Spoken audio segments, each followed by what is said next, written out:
ये कहानी किशनगंज नाम के एक छोटे से गांव की है, जहां बिरजू नाम का एक बहुत सीधा साधा और ईमानदार किसान अपनी पत्नी गौरी के साथ रहता था। बिरजू की मालिया हालात बहुत खराब थी। वो गांव के बड़े बड़े जमींदारों के खेत में मेहनत मजदूरी करता था।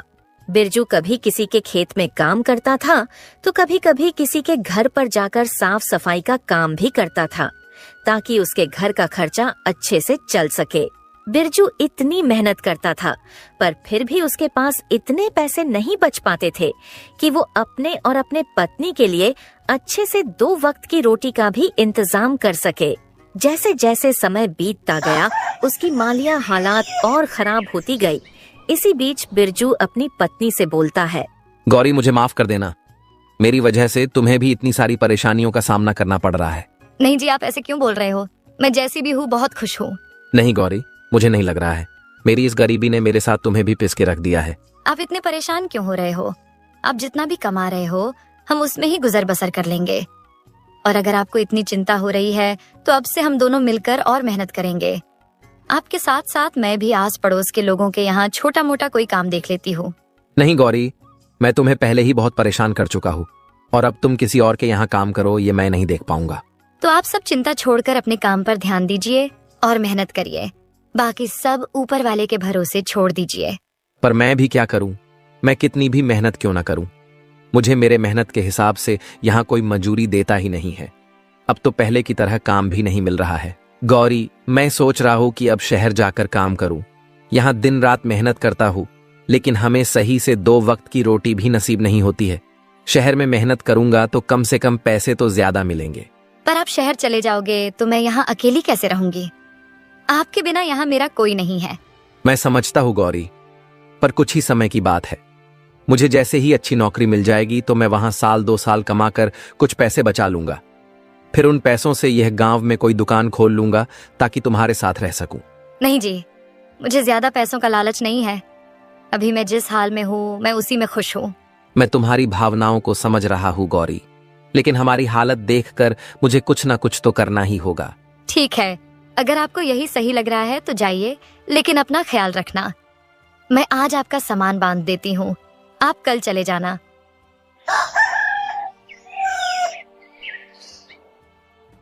अगले दिन बिरजू अपने सामान की बैग लेकर शहर की ओर चल पड़ता है। पूरे दिन चलने के बाद आखिरकार बिरजू शहर में पहुंच जाता है। जिस शहर में बिरजू काम की तलाश में गया था, वो शहर उसके लिए बिल्कुल अनजान था। उस शहर में बिरजू का ना तो कोई मित्र था और ना ही कोई सखा संबंधी। चलो, अब यहाँ आ तो गया हूँ, पर काम ढूंढने से पहले सर छुपाने के लिए कोई जगह ढूंढ लेता हूँ, ताकि आज रात तो कहीं रुक सकूं। बिरजू सबसे पहले आसपास में दिख रहे होटलों में जाकर वहां रहने के लिए बात करने जाता है, पर वो वहां से हताश होकर बाहर आ जाता है, क्योंकि बिरजू के पास इतने पैसे नहीं थे कि वो वहां का किराया दे सके। बाप रे बाप, इतना किराया एक रात रुकने का! इतने में तो मैं पूरे महीने का राशन खरीद लूं घर का। आखिरकार होटलों के चक्कर मार मार के वो परेशान हो जाता है। एक काम करता हूँ, इन होटलों में रहने से अच्छा किसी भाई के यहाँ रुक जाता हूँ। कम से कम मेरे कुछ पैसे तो बच जाएंगे। फिर बिरजू वहाँ से आसपास में दिख रहे घरों में जाकर रहने के लिए बात करने जाता है। बिरजू जब एक घर के पास पहुँचा तो वहाँ पहले से उस घर का मालिक बाहर बिस्तर लगाकर बैठा होता है। भाई, मैं बहुत दूर गांव से आया हूँ और अब शाम होने वाली है, और मुझे रात बिताने के लिए थोड़ी जगह चाहिए। अगर आप मुझे रात भर रुकने के लिए अपने घर में थोड़ी जगह दे देंगे तो बहुत मेहरबानी होगी। तुम गांव से आए हो या कहीं और से, मुझे इससे कोई फर्क नहीं पड़ता है। मैं तुम्हें जानता पहचानता नहीं हूँ, तो मैं तुम्हें अपने घर में कैसे ठहरा सकता हूँ? बहुत से लोग शहर में काम करने आते हैं, तुम कोई नए नहीं हो। जाओ और अपना ठिकाना कहीं और ढूंढो। बिरजू को उस व्यक्ति की बातें बहुत बुरी लगती है, पर वो उसे बिना कुछ कहे वहाँ से चला जाता है। थोड़ी देर चलते चलते वो एक दूसरे घर के पास पहुँच जाता है, जहाँ एक महिला बैठी होती है। बहन, मैं बहुत दूर से आया हूँ काम की तलाश में, पर अब कुछ ही देर में रात हो जाएगी, तो आज रात को रुकने के लिए जगह तलाश कर रहा हूँ। क्या मैं आपके यहाँ आज रात रुक सकता हूँ क्या? भाई, मैं आपकी मजबूरी समझ सकती हूँ, पर मेरे घर में केवल मैं और मेरी बेटी रहती है, तो मैं ऐसे ही किसी पराये मर्द को अपने घर में नहीं रुका सकती हूँ। मुझे माफ कर दीजिए। अरे कोई बात नहीं है बहन, आपकी मदद के लिए धन्यवाद। बिरजू वहाँ से भी निराश होकर अपने लिए दूसरे घर की तलाश में निकल जाता है। बिरजू कई घरों में जाता है, लेकिन हर कोई उसे अपने घर में ठहराने से मना कर देता है। ये सब देखकर बिरजू बहुत ही निराश हो जाता है। फिर सोचने लगता है, इस शहर में कोई भी मुझे अपने घर में ठहराने के लिए तैयार ही नहीं है। अब मैं रात में कहाँ जाऊं? मेरी तो कुछ समझ में ही नहीं आ रहा। जब इस शहर में मुझे रुकने के लिए कोई घर ही नहीं मिल रहा, तो मुझे इस शहर में काम कैसे मिलेगा? बिरजू ये सब सोच ही रहा था, तभी उसकी नजर पास वाली एक झोपड़ी पर पड़ती है। बिरजू फौरन उस घर के पास चला जाता है। बिरजू जब उस घर के पास पहुंचा तो उसने देखा अंदर एक बूढ़ी अम्मा बैठी है। बिरजू उन्हें आवाज लगाता है, अम्मा, क्या मैं आपसे 2 मिनट बात कर सकता हूँ? बिरजू की आवाज सुनकर बूढ़ी अम्मा बाहर आ जाती है। अम्मा, मैं इस शहर में काम की तलाश में आया हूँ, पर कोई भी मुझे अपने घर में ठहराने के लिए तैयार ही नहीं है। बस अब आपसे ही उम्मीद है, कृपा करके आप मुझे अपने घर में रात भर रुकने की जगह दे दीजिए। बेटा, तुमने मुझे माँ कहा है और एक माँ अपने बेटे को घर के बाहर कैसे छोड़ सकती है? चलो आओ, अंदर आ जाओ। बिरजू उस बूढ़ी अम्मा के साथ घर के अंदर चला जाता है। फिर वह अम्मा बिरजू से कहती है, बेटा, तुम इसे अपना ही घर समझो। तुम जब तक चाहो तब तक यहाँ रह सकते हो। अम्मा, इस घर में आप अकेले रहते हो क्या? आपके परिवार के बाकी लोग आपके साथ नहीं रहते हैं क्या? बेटा, मेरे परिवार में कोई नहीं है। मेरे पति तो कई साल पहले ही मुझे छोड़ के जा चुके हैं और एक लड़का था, वो भी विदेश में जाकर रहता है। इस घर में मैं अकेली रहती हूँ। माँ, अब आप चिंता मत कीजिए, मैं हूं ना आपके साथ। अब आप इस घर में अकेली नहीं हैं। अब से आप मुझे अपना बेटा ही समझिए। बेटा, तू बहुत अच्छा इंसान है, देखने में भी बहुत भला लगता है। इस शहर में बहुत होशियारी से रहना, क्योंकि यहाँ बहुत ठग रहते हैं। वे नए आदमी को देखकर उसे ठग लेते हैं। ठीक है अम्मा, मैं ध्यान रखूंगा, आप परेशान मत होइए। बेटा, वैसे तुमने कोई काम देखा है या देखना बाकी है? अम्मा, मैं कल शहर में नौकरी ढूंढने जाऊंगा और हो सकेगा तो आपके घर के आसपास में ही किराए पर घर ले लूंगा, ताकि आपके आसपास रहकर आपकी देखभाल कर सकूं। नहीं बेटा, तुम्हें किराए पर दूसरा घर लेने की जरूरत नहीं है। तुम जब तक चाहो मेरे इस घर में रह सकते हो, क्योंकि तुम रहोगे तो कम से कम मुझे ऐसा लगेगा मेरा बेटा मेरे पास है। हाँ अम्मा, ये तो बहुत अच्छा रहेगा, पर मैं एक शर्त पर आपके घर पर रुकूंगा कि मैं जो किराया किसी और को देने वाला था वो मैं आपको दूंगा। ठीक है बेटा, चलेगा। फिर क्या था, बिरजू अम्मा के साथ उनके घर पर रुक जाता है और आज की रात वो उनके यहाँ खाना वगैरह खाकर सो जाता है।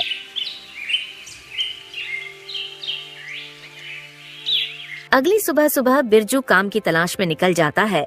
जल्दी ही उसे एक सेठ के गोदाम पर काम मिल जाता है। बिरजू कभी भी सेठ के किसी भी काम से इनकार नहीं करता था और वो हर काम को लगन और ईमानदारी से करता था। बिरजू के काम के प्रति मेहनत और लगन को देखकर सेठ बिरजू से बहुत खुश रहते थे।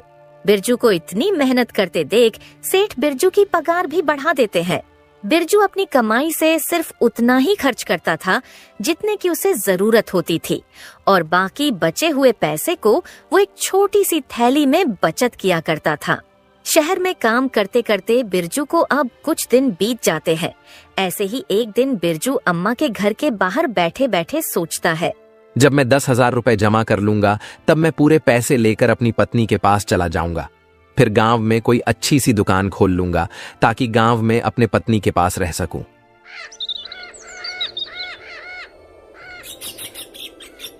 ऐसे ही देखते देखते 2 साल बीत जाते हैं। बिरजू बहुत मेहनत करता है और थोड़ा थोड़ा करते करते 10,000 रुपए जमा कर लेता है। एक गरीब आदमी के लिए 10,000 रुपए बहुत बड़ी कीमत होती है, इसलिए बिरजू अम्मा से कहता है, अम्मा, अब मेरे पास पूरे 10,000 रुपए हो गए हैं। अब मुझे चिंता हो रही है और अब किसी कारण ये रुपए कहीं खो गए या फिर किसी ने छीन लिए तो बड़ा ही अनर्थ हो जाएगा। इसलिए इतने बड़े रकम को अपने साथ लिए घूमना तो बेवकूफी होगी और इस घर में पैसे छुपा कर रखना भी सही नहीं है। क्या पता मुझे कोई पैसे छुपाते देख ले और बाद में पैसे चुरा कर ले जाए, तो फिर मुझे तो खाली हाथ ही घर लौटना पड़ेगा। आजकल किसी पर भी भरोसा नहीं किया जा सकता है। बहुत ही बदमाश और बुरे लोग रहते हैं इस शहर में, इसलिए अब मुझे अपने घर चले जाना चाहिए। बेटा, तू सही कह रहा है, लेकिन बेटा तू इतनी जल्दी अपने गांव क्यों जा रहा है? थोड़े दिन और रुक जा। अम्मा, रुकना तो मैं भी चाहता हूँ, लेकिन मैं इन पैसों की वजह से जा रहा हूँ। बेटा, तू एक काम कर, तू इस शहर के मशहूर जमींदार गिरिधर लाल के पास चले जा और अपने पैसे तू उनके पास रख दे और जब तुझे घर जाना होगा तब तू अपने पैसे गिरिधर लाल से वापस ले लेना। लेकिन अम्मा, मैं उस जमींदार के पास अपने पैसे कैसे रख सकता हूँ? क्या पता कल के समय पर वो पैसे देने से मना कर दे तो? बेटा, गिरिधर लाल बहुत ही ईमानदार और नेक आदमी है। तुम बेफिक्र होकर अपने पैसे उसे दे सकते हो। शहर में ऐसे बहुत से लोग हैं जो अपने पैसे उसके पास रखते हैं। अम्मा की बात मानकर बिरजू अपने 10,000 रुपए लेकर गिरिधर लाल के पास पहुंच जाता है। जमींदार अपने सामने नए आदमी को देखकर बोला, कौन हो भाई तुम, और तुम यहाँ क्यों आए हो? पहले तो तुम्हें कभी यहाँ नहीं देखा। जमींदार साहब, मेरा नाम बिरजू है। मैं यहाँ का रहने वाला नहीं हूँ। मैं तो गांव से यहाँ कमाने आया हूँ। मैंने कई साल तक मेहनत करके अपने पास 10,000 रुपए जमा किए हैं, और आप तो जानते हो शहर का माहौल ठीक नहीं है। इसलिए मैं अपने पूरे पैसे आपके पास एक अमानत की तौर पर रखने आया हूँ। मैंने सुना है कि पूरे शहर में बस एक आप ही है जिसके पास मेरे पैसे सुरक्षित रहेंगे। जब तक मैं इस शहर में रहूंगा और काम करूंगा, तब तक मेरे पैसे आपके पास सुरक्षित रहेंगे। मेहरबानी करके आप इन पैसों को अपने पास रख लीजिए। गिरिधर लाल ने जल्दी से पैसों की थैली अपने पास ले ली और फिर वो बिरजू से बोला, सही कहा बिरजू भाई, तुम्हें अपने पैसे रखने के लिए इससे और बेहतर जगह कहीं नहीं मिलेगी। इसलिए अब तुम चिंता मत करो। अब तुम्हारे ये पैसे मेरे पास सुरक्षित रहेंगे। अब तुम बिना किसी चिंता के अपने घर जा सकते हो। जब भी तुम्हारा मन चाहे अपने पैसे वापस ले जाना। जमींदार की ऐसी बातें सुनकर बिरजू भी बेफिक्र होकर अपने घर चला जाता है।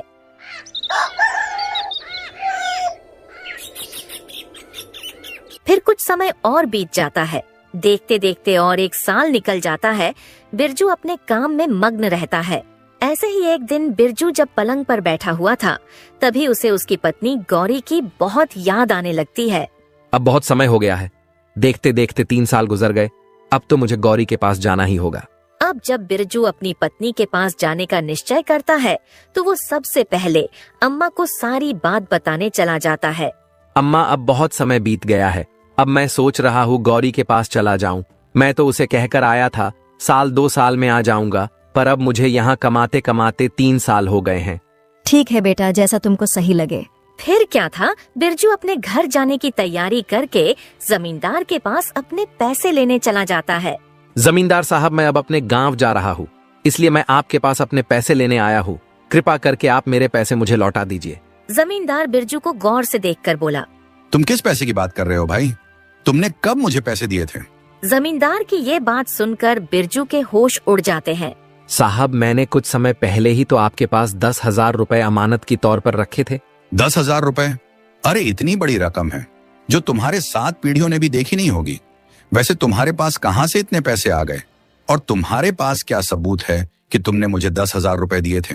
साहब, मेरे पास कोई सबूत तो नहीं है, पर लोग कहते हैं कि आप बहुत ईमानदार हो, इसलिए मैंने पैसे देते वक्त आपसे कोई प्रमाण नहीं लिया था। बिरजू जमींदार को अपने 10,000 रुपए की याद दिलाने की बहुत कोशिश करता है, लेकिन जमींदार बिरजू की एक बात नहीं सुनता है। जमींदार अपने नौकरों को बुलाता है और फिर अपने नौकरों से कहता है, ये कोई बहरूपियां है और झूठ बोलकर मुझे बदनाम करना चाहता है। इसे मेरे घर से धक्के मारकर बाहर निकाल दो, और याद रहे ये दोबारा मेरे घर में न घुसाए। आखिरकार जमींदार के नौकर बिरजू को उसके घर के बाहर निकाल देते हैं। जमींदार के घर के बाहर आने के बाद बिरजू सोचता है, अब मैं क्या करूंगा? जमींदार ने तो मेरे मेहनत की कमाई हड़प ली है और मेरे पास उनके खिलाफ कोई प्रमाण भी नहीं है। अब मैं क्या करूं? कमजोर और लाचार बिरजू रोते हुए बूढ़ी अम्मा के घर की ओर चल पड़ा। बूढ़ी अम्मा के घर की तरफ जाते हुए बिरजू फिर से वही बात दोहराने लगा। हे भगवान, सालों की मेहनत, मेरी जमा पूंजी सब लुट गया। क्या सोचा था और क्या हो गया? उस बदमाश जमींदार ने मुझे कहीं का नहीं छोड़ा। हे भगवान, अब मैं क्या करूं? बिरजू दुखी मन से बूढ़ी अम्मा के घर लौट आता है। बिरजू को रोता हुआ देख बूढ़ी अम्मा बिरजू से पूछती हैं, क्या हुआ बिरजू बेटा, तू रो क्यों रहा है? तू तो गिरिधर लाल जमींदार के पास अपने पैसे वापस लेने गया था ना? हाँ अम्मा, मैं बर्बाद हो गया। मेरी जमा पूंजी सब लुट गई। जमींदार गिरिधर लाल ने मेरे पैसे वापस देने से इनकार कर दिया। पैसे मांगने पर उसने कहा, मैंने तुझे पहले कभी नहीं देखा है। तू मुझे पैसे देकर कब गया था? तू पक्का कोई बहरूपियां है जो झूठा आरोप लगाकर मुझे बदनाम करना चाहता है। और ऊपर से उसने अपने नौकरों को बुलवाकर मुझे धक्के मारकर घर से बाहर निकलवा दिया। बिरजू की सारी बातें सुनकर बूढ़ी अम्मा मायूस हो जाती हैं। बिरजू बेटा, मुझे माफ कर देना। ये सब मेरी वजह से हुआ है। मैंने ही तुझे तेरे बचत के पैसे जमींदार गिरिधर लाल के पास रखने को कहा था। मुझे पता नहीं था गिरिधर लाल इतना बड़ा बेईमान और धोखेबाज स्वभाव का है। लोग तो उसके ईमानदारी के गुण गाया करते थे। अम्मा, आप अपने आप को दोष मत दो, इसमें आपकी कोई गलती नहीं है। आपने तो मेरे अच्छे के लिए ही कहा था, मगर होना तो वही था जो भगवान को मंजूर था। लेकिन बेटा, अब तू क्या करेगा? उस बेईमान जमींदार से अपने पैसे वापस कैसे लेगा? अम्मा, अब मैं कुछ नहीं कर पाऊंगा। अब मुझे खाली हाथ ही अपने घर लौटना होगा। बूढ़ी अम्मा और बिरजू आपस में बात कर ही रहे होते हैं, तभी वहाँ अम्मा के बगल में रहने वाली लक्ष्मी नाम की औरत आती है। वो दोनों को उदास देखकर पूछती है, क्या बात है बिरजू भाई, आज आप और अम्मा दोनों इतने उदास क्यों दिखाई दे रहे हो? अब आपको क्या बताओ लक्ष्मी बहन, मेरे साथ बहुत बड़ा धोखा हुआ है। मैंने कई साल दिन रात मेहनत करके 10,000 रुपए जमा किए थे। पैसे जमा करने के लिए मैंने ना कभी पेट भर खाना खाया और ना कभी पूरी नींद ली। फिर बिरजू ने लक्ष्मी को सारी बात बताई कि किस तरह जमींदार ने बिरजू को धोखा देकर उसके सारे पैसे ठग लिए। बेटी, लोग कहते हैं कि जमींदार गिरिधर लाल बहुत ही नेक और ईमानदार आदमी है। यही सोचकर मैंने बिरजू को उसके सारे पैसे उसके यहाँ रखने कहा था और बिरजू भी मेरी बातों में आकर उसके पास अपने पैसे रखाया था। अम्मा, आप दोनों परेशान मत होइए, मेरे पास एक तरकीब है। अगर ये तरकीब काम कर गई तो बिरजू भाई को उनके पैसे भी वापस मिल जाएंगे और जमींदार की अक्ल भी ठिकाने आ जाएगी। फिर लक्ष्मी बूढ़ी अम्मा से एक संदूक मांगती है। बूढ़ी अम्मा भी लक्ष्मी के कहे अनुसार एक बड़ा पुराना संदूक लाकर उसके सामने रख देती है। बूढ़ी अम्मा से संदूक लेकर लक्ष्मी कहती है, अम्मा, अब मैं और बिरजू भैया उस जमींदार के पास जा रहे हैं, आप भी हमारे साथ चलो। लक्ष्मी अपने सर पर संदूक रखकर बिरजू और अम्मा के साथ उस बेईमान जमींदार गिरिधर लाल के घर की तरफ चल देती है। जब जमींदार की घर की दूरी बहुत कम रह जाती है, लक्ष्मी अम्मा से कहती है, अम्मा, आप यही रहकर हमारा इंतजार कीजिए। जब तक जमींदार बिरजू भैया के पैसे ना दे दें, तब तक आप अंदर मत आइएगा। जैसे ही जमींदार बिरजू भैया के पैसे दे देगा, तब भैया आपके पास आ जाएंगे। फिर थोड़ी देर में आप अंदर आ जाना और मुझे कहना, बहू, मेरा बेटा व्यापार करके घर आ गया है और वो तुम्हें बुला रहा है, जल्दी चलो। ठीक है बेटी, मैं ऐसा ही करूंगी। फिर लक्ष्मी और बिरजू दोनों जमींदार के घर के बाहर पहुंचकर रुक जाते हैं और लक्ष्मी बिरजू से कहती है, भैया, पहले मैं अंदर जाती हूँ, आप कुछ समय के बाद अंदर आ जाना। उसके बाद लक्ष्मी जमींदार के घर के अंदर पहुंच जाती है। जमींदार लक्ष्मी के पास इतने बड़े संदूक को देखकर सोचता है, इस औरत के पास संदूक तो काफी बड़ा लग रहा है। अगर ये मुझे मिल जाए तो मेरी तो चांदी चांदी हो जाएगी। बहन, आप यहाँ किस काम से आई हो और तुम्हारे पास इतना बड़ा संदूक है, उसमें क्या है? मैं चंदन व्यापारी की पत्नी हूँ। मेरे पति दूर दराज के देश में व्यापार करने गए हैं। वो न कई दिनों से घर लौट कर नहीं आए हैं, न जाने वो घर कब वापस आएंगे। और हमारे इलाके में चोरी की वारदात कुछ ज्यादा ही बढ़ गई है। आए दिन किसी न किसी के घर पर चोरी हो जाती है। इसीलिए मैं कई रातों से चैन की नींद नहीं सो पाई हूँ। मुझे हमेशा डर लगता है और यही चिंता लगी रहती है कि कहीं हमारे यहाँ चोरी ना हो जाए। इसलिए मैं ये संदूक आपके पास लाई हूँ। इस संदूक में हमारे जीवन भर की कमाई, रुपए, हीरे जवाहरात और सोने चांदी है। मैं चाहती हूँ कि आप इसे अपने पास संभाल कर अच्छे से रखें। जब मेरे पति व्यापार करके घर वापस आएंगे, तब मैं ये संदूक आपके पास से ले जाऊंगी। लक्ष्मी की बात सुनकर लालची गिरिधर लाल सोचने लगा। संदूक को देखकर तो लगता है इस संदूक में कम से कम 7-8 लाख रुपए का सामान तो होगा। मैंने सुना है कि चंदन व्यापारी बहुत ही अमीर आदमी है। फिर जमींदार लक्ष्मी से बोला, बहन, तुमने बहुत अच्छा किया जो अपना धन मेरे पास ले आई हो। तुम्हारा धन मैं अपने पास बहुत ही संभाल कर रखूंगा। तुम विश्वास करो, तुम्हारी दौलत मेरे पास बिल्कुल सुरक्षित रहेगी। जब कभी तुम अपना धन लेने मेरे पास आओगी, मैं तुम्हें तुम्हारा 1-1 रुपया सही सलामत वापस कर दूंगा। पर भाई, मैं आपका कैसे विश्वास करूं कि मुझे मेरी दौलत सही सलामत वापस मिल जाएगी? बहन, पूरे शहर में मेरी ईमानदारी की चर्चा है। पूरे शहर में ऐसा कोई भी नहीं है जो मुझे बुरा या बेईमान बता सके। जमींदार और लक्ष्मी आपस में बात कर ही रहे होते हैं, तभी वहाँ बिरजू आ जाता है। बिरजू को देखकर जमींदार बहुत ज्यादा खुश हो जाता है और फिर जमींदार सोचने लगता है, ये आदमी बहुत सही समय पर आया है। अपनी ईमानदारी दिखाना का ये बहुत ही बढ़िया मौका है। मैं इस आदमी को इसके 10,000 रुपए लौटा दूंगा और इस औरत से इसका संदूक ले लूंगा। इस औरत की इतनी बड़ी दौलत लेने के लिए मुझे 10,000 रुपए की कुर्बानी देनी ही होगी। मेरी बहन, मैं तुम्हें विश्वास दिलवाता हूं, इस पूरे शहर में तुम्हें मेरे घर के अलावा ऐसी दूसरी कोई और सुरक्षित जगह नहीं मिलेगी जहां तुम अपना ये धन रख सको। तुम बिल्कुल भी मत घबराओ, तुम्हारी ये अमानत मेरे पास बिल्कुल सुरक्षित रहेगी।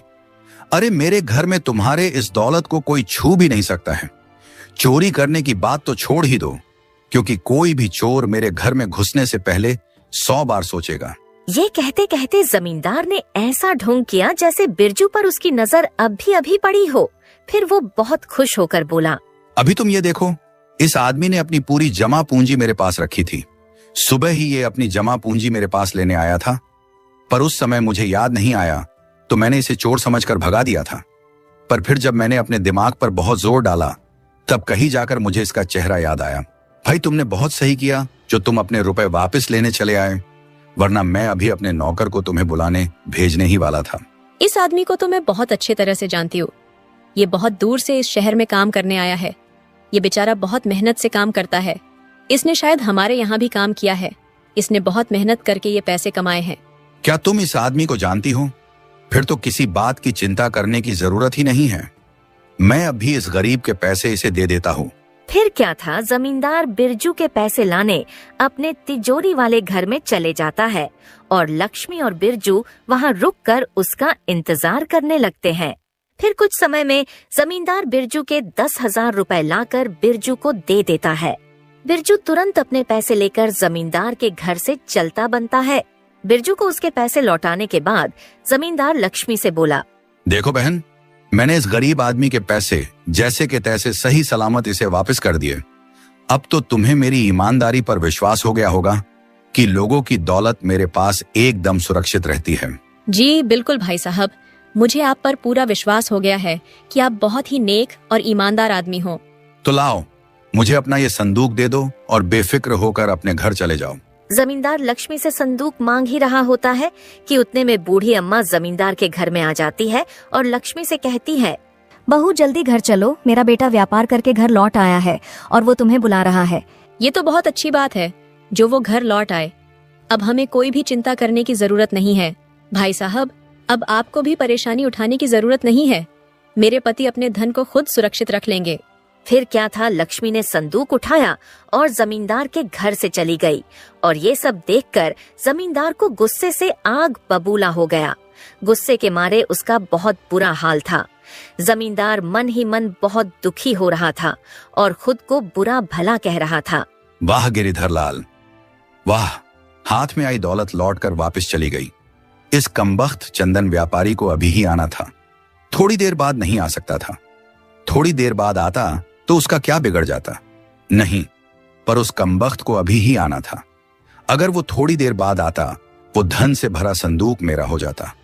अगर वो संदूक मेरे हाथ लग जाता तो पैसों से मेरी पूरी तिजोरी भर जाती। अब क्या करूं अपनी फूटी किस्मत का? पैसों से भरा संदूक भी नहीं मिला और 10,000 रुपए भी हाथ से चले गए। इधर जमींदार अपने किस्मत को कोस रहा होता है और उधर बूढ़ी अम्मा के घर पर लक्ष्मी बिरजू से कहती है, बिरजू भाई, इंसान को कभी निराश नहीं होना चाहिए। हमेशा ये बात याद रखनी चाहिए कि दुनिया में ऐसा कोई बेईमान और चालाक आदमी नहीं है जिसकी बेईमानी हमेशा सफल हो जाए। भाई, अब आप अपने घर जाइए और अपने परिवार के साथ एक सुखी जीवन बिताइए। बहुत भटक चुके इस अनजान इलाके में।